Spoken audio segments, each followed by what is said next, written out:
Hello, David Monteith here again. I've been missing for a week or so, but I'm back, and I want to do a couple of videos about distractions. The distractions being AJ's racist and statues.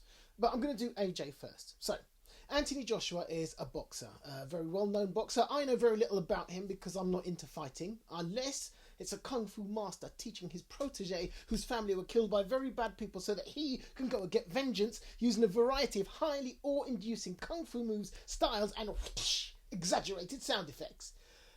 So, my point was, yeah, Anthony Joshua, black British boxer, beloved by a lot of people, including a lot of white people. He had some things to say about Black Lives Matter at a recent rally, and it resulted in lots of white fans calling him racist. Now, the majority of things he addressed have been things that a lot of white people have been criticising the current movement for.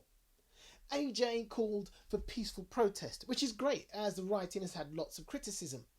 So, for all the people who've been shouting about that, you should be very happy. You've been listened to. He called for an end to gang life and for people to invest their street smarts corporately. So, for all those complaining we weren't addressing black on black crime or street violence, you should be very happy. You've been listened to. He said that Black Lives Matter, but started that particular sentence saying every life matters. So everyone that wants to keep banging on about all lives matter, you should be happy that was acknowledged. But instead, loads of white people picked up on the one thing they didn't like, which was his comment about investing into black business. And I'm going to get into that in a moment, but I have a couple of things to say first. One, rational discussion. Something that would validate your intelligence and your motivation would be to say, I really like what AJ said, but I completely disagree with his stance on business and actually find it quite offensive. Even better would be if you then said, I can't quite understand this. Could you explain to me how that's an okay thing to say? And boom, we're in conversation, trying to find a better way forward for the betterment of all through things we don't always understand. But instead, if your one takeaway is to start shouting, AJ's racist, then you have exposed your intellectual limitations.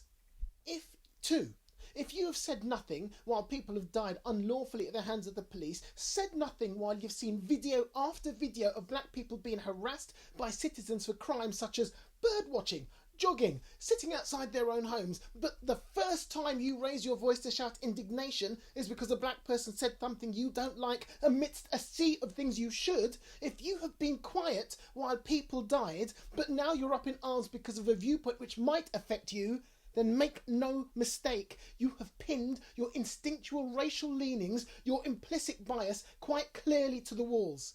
You have exposed yourself. There is no other label but racist, and I have no need of your input. If you're still here, then thank you for being willing to listen, whether we can reach an agreement or not. The thing to take on board right at the beginning is that most things are actually at their fundament about economics. The power to make decisions, to make a change, comes from economic dominance. Money literally speaks. It's the basis of classism, and when there is a group who are generally speaking the have-nots, then it's easier to keep them in their place, which in the end keeps the haves in theirs. There are many essays and books written about the strategies which federal America used to keep black neighbourhoods in their place. These things are far too involved to get into right now, but today's reading recommendation is The Colour of Law by Richard Rothstein. It's a jaw-dropping and well-researched indictment of a system that shows itself to have a fundamentally systemic racial problem. In the UK, while not as stark as the US, the same problem shows itself, and in many neighbourhoods we know it by the term gentrification. The stats also show that unemployment, housing deprivation are disproportionate.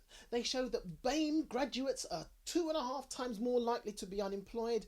They show that the average amount of times a person with a white sounding name has to face a rejection in a job application was 9 times. And if you had an ethnic sounding name, it rises to an average of 16.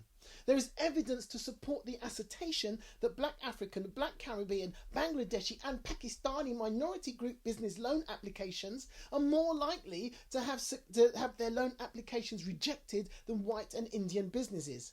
But let's go back. When Caribbean immigrants first arrived here to help the motherland in its ongoing post-war reconstruction, the hopeful incoming believed that they would be assimilated into British society and allowed to integrate. It was not to be. And I've mentioned before that ghettos grew around that need to support and protect each other. But a hopefulness was at the core of that particular group, and while a few black businesses grew up to support their communities, the forefront of their employment still clung to the vestiges of integration. And if it is indeed true that choice and the ability to be heard comes from economic power, then maybe that was a mistake. Subsequent waves of immigration from Asia and the like didn't make that mistake. They created businesses from off the bat and invested in the fiscal growth of their own communities. The long-term effects of that is that many of those businesses have become ingrained in British culture. The curry is practically our national dish. It wasn't as smooth sailing as it sounds, and the abuses that these people had to put up with have often been laughed off. But it has led to a stronger economic base within the structure of our country. It's interesting that Zahra Sultana, the MP for Coventry South, this very week had this to say in Parliament. Well, before I was elected, I didn't know big businesses sent gifts to MPs. Gifts that always seem to be accompanied by requests. The other week, Heathrow sent me a food hamper along with an ask. They wanted me to support their third runway. Madam Deputy Speaker, I think the whole web of dinners, gifts, receptions and donations has something to do with that. Because the super rich don't spend their money on MPs out of generosity and out of the goodness of their hearts. They want something in return. And let's be honest, this wealth is used to buy influence in this house, to get this place to serve their interests and not the interests of our constituents. Economic power brings clout to affect decision and policymakers to influence influencers on many levels. So when you identify a systemic route to racism, a route that is entwined with class and money, then the need to elevate a community fiscally becomes quite apparent. And again, that doesn't mean that white businesses are going to have an easy time of it, but it does speak to where the odds for success lies.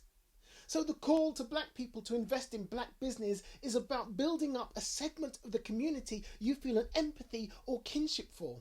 If there are two shops next to each other and one is run by someone whose baby has died, then as a father of a dead baby, guess who gets my support first?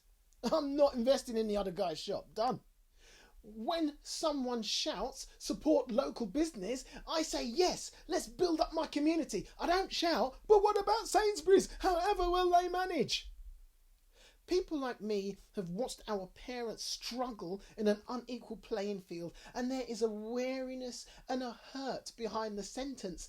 AJ says, abstain from spending your money in their shops and economies and invest in black-owned businesses. I cannot express the weight that lies behind words like that and where those words come from.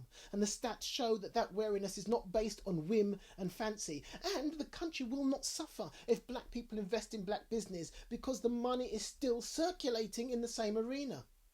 We want racial equality, we want class equality, we want a chance to succeed or fail on a level playing field. And at the risk of repeating myself, in a country which we have demonstrated a systemic problem, that change is only going to come through economic power, the ability to influence change at the highest level. It's a tactic that the American government put down violently in Tulsa and Rosewood. Go look them up.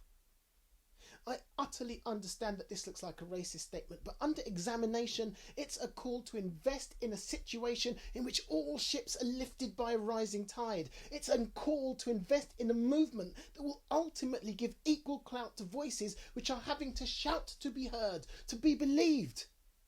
And you know what? It turns out you don't like it when we shout.